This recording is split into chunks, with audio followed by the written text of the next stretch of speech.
want to talk today about questions and what we can do with them and how we need to think about questions differently from how we think about keywords today. I want to start by answering a question you may have, which is why is Dr. Pete carrying a wand today? I was with my family at Universal Orlando recently, and we were at the 2 Harry Potter parks, and we're big fans. My dad, their grandpa's a big fan. And we took our kids to Ollivanders, and they got the wands. And they have, if you don't know, they have the interactive exhibits. So you can do things, and you cast the spells, and water comes out, and you spray people, and lights turn on. And I told my wife, I'm like, okay, we have to go back, because I have to get my own. And I got home and realized I had spent $165 on wands and, $87 on butterbeer. And I'm like, I'm damn well going to get some value out of this. And I put that on Twitter, and people are like, oh, you have to bring it. So then it kind of escalated, and now my entire deck is Harry Potter themed. And if you're into that, great. If you're not, you can just pretend I'm conducting an invisible orchestra. If you'd like to just think I've lost my grip on reality completely, that's cool too. That's probably not far from the truth. So a quick history, I want to take you through some of the Serp features of Knowledge Graph a little bit. This is something I've talked about quite a bit over the years.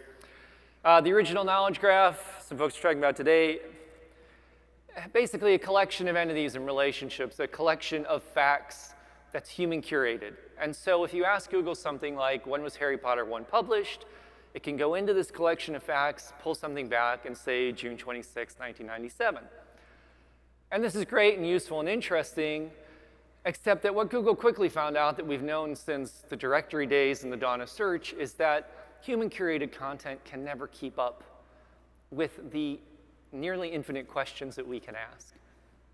And so Google realized that they would have to dip into the index and start to extract answers from our content. They would have to use the entirety of their data to actually answer the kinds of questions we might ask, because we really ask more esoteric things, like what are all the positions in Quidditch? And Google can come back and say, hey, we found a site that has that. They extract the answer. We know this is called a featured snippet. Brittany's going to talk about this more tomorrow. And we can ask really weird stuff like, do ghosts show up on the Marauders map? And the answer is yes, and people and animals and not bugs. So if you needed to know that, you're good to go now. Is Hogwarts a real school? I hope that you don't have to answer that.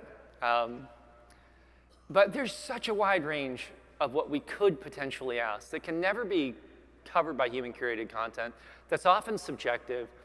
And so Google launched this sort of second knowledge graph. They don't call it that. But Google started to index our content in a different way to understand questions, to understand answers. And we also got this, the people also ask box. Sometimes we call it related questions. That sort of asks follow-up questions about the query. And so you can see a question like, how much would it cost to go to Hogwarts? Apparently, Hogwarts has free tuition, so that's nice. If you get the letter, don't worry about paying for it. And this gives us something that looks like a featured snippet. And we kind of obsess about this. And I don't want to talk today about how to rank in this box, how to be in a PAA. I don't think that's actually very valuable. By the time somebody opens these and clicks on them, the CTR is pretty low. We've seen that in our studies. It looks a bit like a featured snippet, but this is something very different, very interesting. I want to tell you why. Most Serp features, if you think of traditional verticals like news or video, they have a very clear intent, right? We know the kind of searches that are going to tend to trigger video. We know what is newsworthy, what has a QDF component. Something like featured snippets, very closely tied to informational content. Site links in the #1 position, very closely tied to branded navigational content. But PAAs are different. So the first thing I want to tell you is that a lot of featured snippets run, not featured snippets, Serp features run anywhere from a few percent of Serps we track up to maybe 20, 30%. This is data from Mozcon. This is 10,000 queries. They run a little bit more head competitive queries than long tail. So we sometimes have higher estimates of Serp features. Last June, a year ago, PAs were appearing on 30% of all of our Serps. This June, they were appearing on almost 90%. They've almost tripled. They were 87% when I made this slide. I think they're 86 now, so not a big change. They cross all verticals. They cross all intents. They're appearing on queries where they really don't make that much sense. They're not informational queries. And what I believe Google is doing is using this process of follow-up questions to understand our intent, to see what we click on, to refine that, and to feed the machine, and to feed their machine learning processes. And so this is not a typical Serp feature that Google is looking for us to go and click on and have a journey through. They're actually trying to mine that data. And I believe that this is intended as a data mining device. And so how can we exploit that? If this is appearing so often, we know Google's trying to use this, what can we do with this? I also want to show you that it appears in places that just don't make a lot of sense. So this is a query for my t-shirt. What would Hermione do? She would probably save your sorry ass, is what she would do, because that's her job.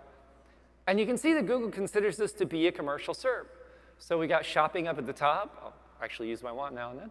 And then we've got images down below, and they're actually, this isn't something that was said or done in the book, so they just view this as, hey, we're trying to sell you the shirt. And then we have the PAAs underneath that. This doesn't serve a lot of purpose on this Serp, so Google is doing something different with that. And so a few months back, about a year ago, I guess, I started thinking, well, how can I take advantage of this? How can we use this data? It turns out in our Keyword Explorer data set, we track now, I think, 160 million keywords, 80 million English. And we were collecting this data for all these Serps. We were collecting these PAA questions. And could we kind of do something interesting and mine this? I built some internal tools. This turned out to be a more complicated question than I thought. I want to tell you in advance, these tools are not available. I wish I could say they were available, but I want to show you kind of what my process was. And so one of the things we did was we looked at a tool that could take a domain, go into Keyword Explorer, find all the keywords that that was ranking for, and mine all of those PAAs, and mine those questions. And so I put in a site like pottermore.com, Harry Potter fan site, and I get back a question like, what are the qualities of each Hogwarts house? So here's the problem. We don't tend to target phrases like that. We don't tend to target questions very long tail, and there's a reason. Because if I go to Keyword Explorer and I type in this question, what are the qualities of each Hogwarts house? And thank you, Will, for kind of bringing up this point earlier today. I get back 11 to 50 a month. And I'm going to look at that and I'm going to say, why bother? Why am I going to write an entire piece of content for 11 to 50 visits a month? And I think sometimes we pay lip service to the long tail. We've talked about the long tail for a decade now. And we understand that there are all these very long tail queries that add up to a lot. But when we do our keyword research, we still tend to think in terms of a single phrase. And we tend to limit ourselves and limit our beliefs around that phrase. And so our belief around that phrase is that at best we're going to get about 50 people in. And I want to show you why that's wrong. So this is a story of 340,000 questions and ultimately 3 blog posts. I didn't write 340,000 blog posts.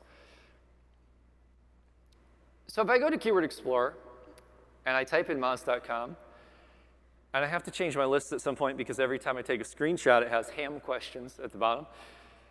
And that was from a deck, but I don't remember which one.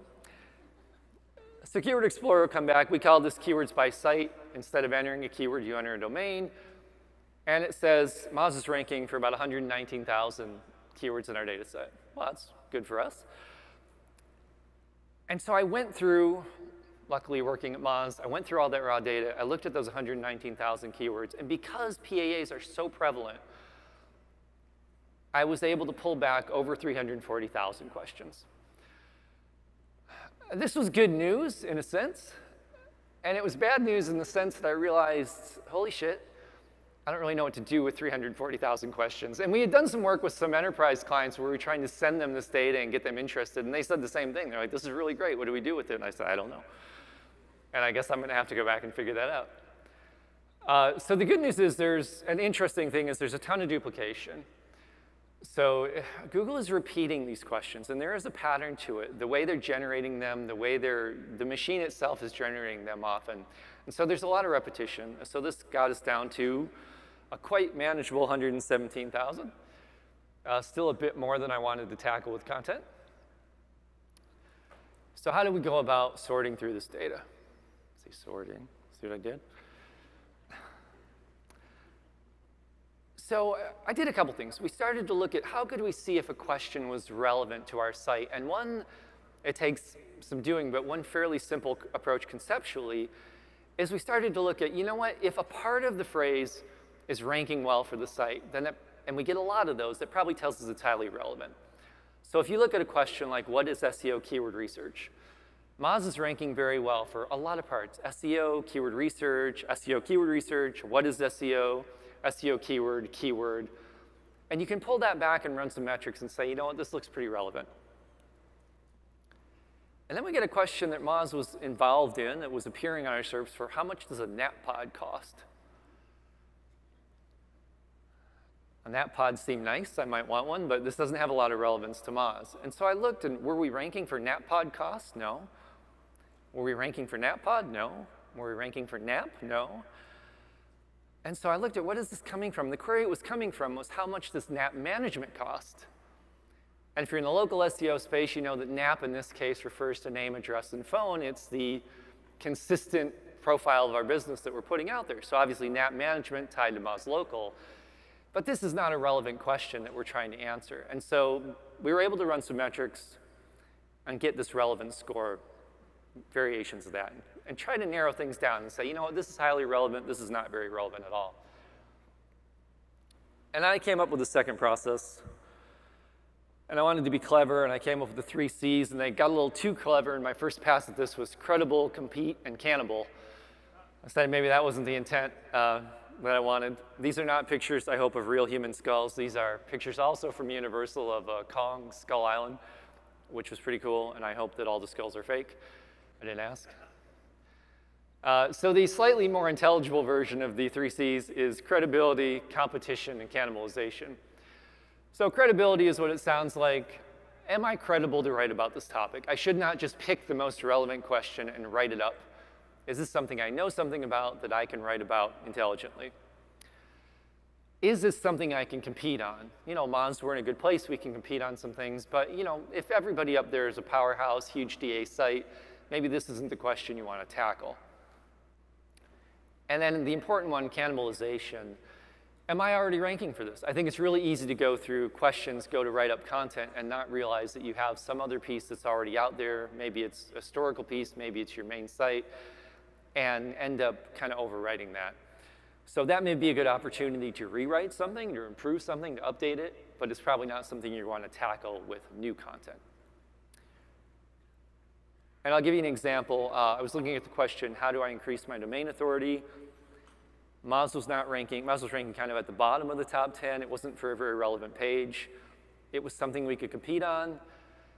It was being ranked on by competitors and news sites that were not answering the question very well. And this is a branded term. Domain authority is our metric. It's kind of something we want to control. And so it fit that criteria pretty well, and it was highly relevant. So I ended up picking 3 questions. And what I didn't want to do was pick some question at the top of the list that was going to be a very kind of viral piece of content that I invested a lot in. I kind of wanted to show you some more realistic things that you could possibly rank for that, you know, would be more approachable. And so I picked one branded question, how do I increase my domain authority? I have Moz in brackets there because that's ultimately a Moz question. A technical post, can you undo a 301 redirect? And how often does Google update its algorithm? These are all in my wheelhouse. These are all things we can compete on. These are not things that we were ranking for well, or that we were ranking on things like Q&A pages that weren't serving the purpose we might want. All right, so let's go through these 3 case studies. The first one was the branded case study. And I wrote a post called, How Do I Improve My Domain Authority? I'll call out 2 things. I decided that increase was a little bit loaded because some people were abusing domain authority, and I switched it to improve. I also did a little SEO hack, and I put DA at the end of my title. For all of these posts, I generally followed what I call the inverted pyramid for answers. We've talked about this in the past. If you're in journalism or writing, you know the inverted pyramid is an approach to writing where you essentially, you lead with the lead. You start with summarizing the question, and you break down the details. Originally in journalism, I found out this was because nobody knew what page you were going to end up on if you were going to get cut. So you would write a long version of the article hoping you made page 1, but if you made page 17, the end of the article wasn't so important and you might be okay. I think this is great for the web because people naturally have a short attention span. And we need to give people a scent they can follow. They need to look at that search result, see the snippet, click through, and know they're in the right place. So I think this is where featured snippets can be powerful, and where going ahead and answering the question right away can be powerful. So they all follow this basic approach. And in this case, it was really called out. You know, I put it in a box. I said the short version. I outlined it. I was really kind of targeted snippet and see what I could do with that. So the good news is we ranked #1 for the exact match title. Again, that's not a really high volume term, so that may not seem that exciting. We weren't ranking for the feature snippet, so disappointed, but that's OK. And I went into Moz Pro, and I decided to take a couple of dozen variations on the question and track those over time. And if you use Moz Pro, we're hoping to beef this up in the next couple of months, but if you use the labels, I created a label for each experiment so I could just easily go back and see how that piece of content was ranking. And here's what I found. Yes, we were ranking #1 for how do I improve my domain authority. But when I started to dig in, I was seeing the variance. I was seeing that Google was interpreting that more broadly. So I was ranking #1 for how do I improve domain authority without the my. How do you improve domain authority? How do I increase my domain authority? So I'd worried about whether I should use increase or improve. It didn't matter. Google knew that they were synonyms. Google saw that that was something that was relevant, and so I was ranking #1 for that word that I wasn't using. How do I improve my DA? How do I improve DA? How do you improve DA? How-to queries, they're a little tougher. So now we dropped to #2. How to improve domain authority? How do I increase my DA? And then we got into some interesting invariants, like why isn't my domain score increasing? I hadn't used domain score anywhere in the post. This was a different form of the question entirely. But Google understood that this was relevant. And then just the phrase improve DA itself, we were ranking #3 for. So if I had made the mistake of just seeing this as a way to rank for this one very limited long tail phrase, I wouldn't have understood that Google would be matching me to all these synonyms and matching me to all these different ways to answer the question. And I was only seeing a really tiny piece of that search real estate that I could possibly rank for. The other thing that was interesting was I went in to look at improved DA, and I saw that for that one, there are actually 2 featured snippets, and we got the second one. And this is going to come up again later, but I think we still tend to think of snippets. This came up yesterday or today, I think. Oh, Rob was talking about local and how snippets can change with local intent.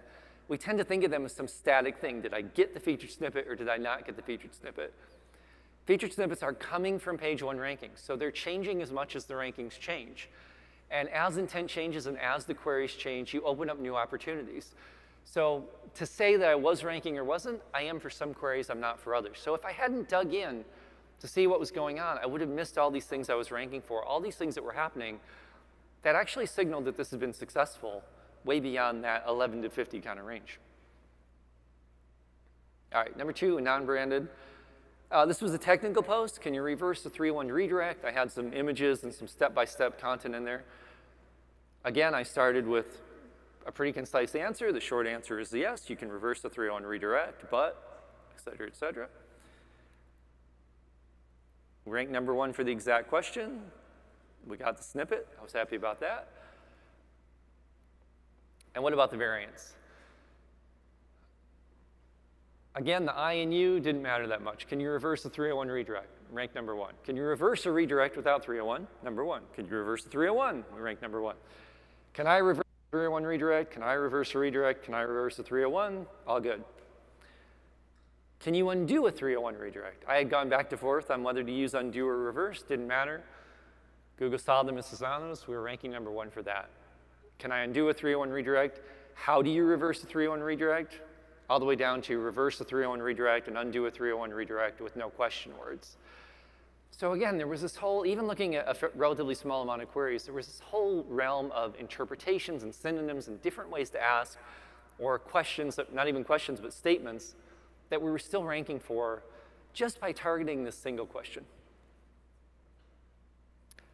Something cool in Moz Pro, if you go into rankings, and I didn't know this existed, and apparently it's been there for 2 years, so I'm a great product evangelist. I sent an excited tweet around. I'm like, how long have we had this? When did we build this? They're like, dude, that was like 2017. Like, all right, sorry. But I'm going to show you anyway because I'm still excited about it. If you go into campaign rankings, there's a box that shows you how many featured snippets. That's actually clickable. It'll bring up a filter in that campaign to show you all the queries with snippets. In this case, I also filtered by my experiment. And I was able to see right away which of these queries that I was trying to target with that post had snippets. The blue ones are things that were featured in. And I discovered a different query had a different snippet. How to reverse the 3-1 redirect was also showing our post, but it was an entirely different snippet, and it was list-based. So Google was saying, in this case, for the how-to, we really want to show step-by-step. And because we had written that into the post kind of had that short description at the top, but it also had step-by-step guides. We were not only ranking for snippets on different terms, but for an entirely different snippet. And so again, if I hadn't dug in, and this was discovery for me, if I hadn't dug into these queries and started to see what was actually happening in the Serps, I would have missed that this was going on, that people were seeing this, and that there was a lot of opportunity that wasn't being shown in those few metrics. All right, last one. I won't spend a ton of time on this one. I write a lot about algorithm changes. I update the Moz algorithm change history. And I've always kind of wanted to put together a post about the exact numbers. Google releases the numbers it changes. They're kind of all over the place, and I wanted to get them in one place. So I wrote this post, how often does Google update its algorithm? I wanted to get the answer sort of right up there at the top. Google reported an incredible 3,234 improvements to search in 2018. We talk about 500, 600 sometimes, 3,000 last year. Broke down the years. I went a little more overboard on this one. I did a Serp warming graphic. You've seen that. My pinned tweet, I think, is still that. Added some things. Thought I had really kind of pinned this one down. And yeah, we got #1 for the exact phrase again. OK. Didn't get the snippet. I was disappointed about that. And then I started to look at what we're ranking for, and it was kind of narrow. How often does Google update its algorithm? How often does Google update the algorithm? OK, its algo, the algo. In 2019, I was reaching a little bit, and I felt like I was reaching. Like, what's going on? Like, this was a good post. It got good traction. I was starting to worry. I was like, what's going to happen with my Mozcon talk? And then I looked at this query, Moz algorithm updates, that we were ranking #2 for. And I realized I had kind of broken my own rule. I was so excited about targeting this really specific idea. And here we're #2 for that query. And #1 is also me. And this is the Moz algorithm history. It's been around a long time. It's a rankings powerhouse for us. And so I was competing with myself. And I had kind of broken my own rule. And I said, you know what? I'm going to try something different. I'm going to go full Cannibal. I'm going to see what happens. I'm going to actually cannibalize my piece of new content. And I took some of the numbers and the things I thought were most interesting, and I rewrote the top of the algorithm update history. So I kind of took some of the research and redid that, and I rewrote the top of the other post a little worse, to be honest. And within about 12 hours, the algorithm history took the featured snippet for that question. And so I think this is a lesson, too. Not only do you need to dig in and really see how you're performing, what you're being successful at, and not take a narrow view, but sometimes there's something to be learned from the failures. And in this case, I felt like I had done something right. It wasn't working. I was competing with myself. So I used that knowledge to improve this post. I did some other rewrites that actually were pretty beneficial to traffic. So that other post didn't work out the way I wanted, but this resource benefited from that in the end. So I want you to think about whether you're really asking the right questions. Are you approaching question research and long-tail keyword research in a way that you're really trying to see the whole picture and not limited to this view of a single query and the volume and the metrics for that single query? So what if I had looked at, when I wrote this post originally a few years back, what if I had looked at it that way? What if I had said, Google algorithm update history, type it into Keyword Explorer, it only gets 11 to 50 a month, why bother? Well, I want to show you what the reality of this post looks like years later. Again, I can type the page into Moz Pro, and I get back, we've got 1,200 keywords ranking for this one page. I said, you know what, I'm just going to pin it down to page 1 rankings, 137 keywords ranking on page 1 for this one. And I did a little back of the envelope CTR by volume math. And I said, OK, based just on these queries where that page ranks page 1, what would I estimate the traffic to be? Now, we had that exact match phrase was 11 to 50 a month, right? I estimated we should get between 2.5 and 5,000 visits a month. And if you've ever done a CTR by volume estimate, you know that they tend to be optimistic. They're great for sales, they're great to pitch to a client, and then later it doesn't always turn out that well. And it doesn't turn out that well because of some of the stats we've seen. Some of what Rand showed us, no-click Serp, Serp features getting in the way. These generic curves tend to be optimistic. But in this case, the reality is that in 2019, this post got 21,000 page views a month.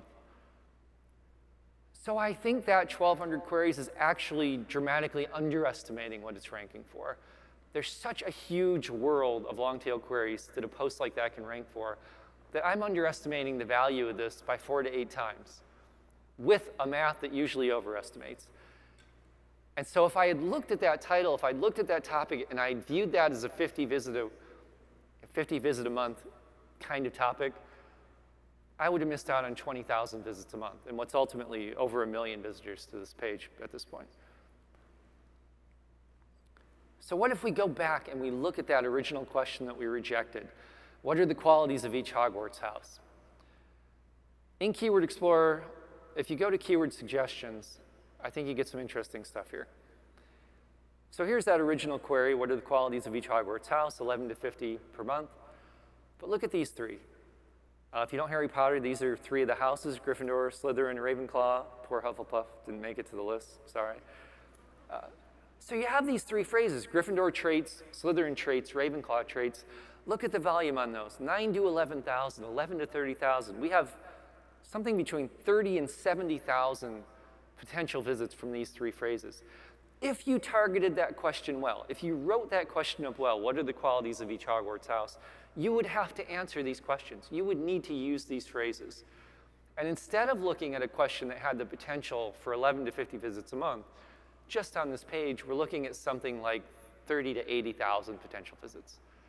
Now, can you compete on this query? I don't know. Obviously, we have to do that math and see, whether we're a good source for that and whether we're credible.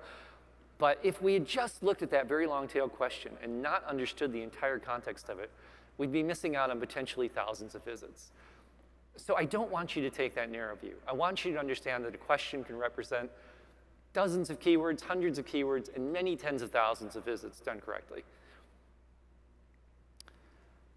So I think the other thing that's cool about tapping PAAs, and something that came up again and again, is that it naturally taps into Google's synonym power, synonym processing power, their neural matching power, and the way that people talk about things. And so this is a variation on that tool that starts with a topic. And if I typed in 3-row cars, and we were shopping, nobody says 3-row cars, but we were shopping for a bigger vehicle at the time, looking at the PAAs automatically starts telling me something about what people really ask for. 3-row SUV, 3rd-row seats, 3rd-row seating, 3rd-row legroom. The second one's interesting to me: 7-passenger SUV. From a traditional SEO standpoint, keyword matching standpoint, 7-passenger SUV has nothing in common with 3-row cars. Not a single word matches. And yet we as humans know that that's a perfect synonym, and that's something people really talk about. And so what's really interesting about tapping people also ask and using that is you're really tapping into Google's own power and starting to understand what are relevant phrases to use. And I think what's cool about that is it's not just a matter of which question should I pick, but all of these questions are telling me something about the context. And if I couldn't compete on something like what's the best 3-row SUV for 2018, 2019, obviously there's a lot of people writing that up. What about which SUV has the most 3rd-row legroom? Is that something I could tackle? Is that something that would be a niche that would still give me the power to rank on these broader terms? I can't release anything. I'm hoping to one of these days. We're working on it. But what I like to do is this. We have a form on the site. I'll show you the URL in a second. If you go there and you give me just your name, email, and either a topic or your domain, I will email you back 20 questions that come up in our tools, our internal tools. We don't have access to it yet, but I will send you back 20 questions. If you're a medium or large domain, I'd say go ahead and use your domain name. That's fine.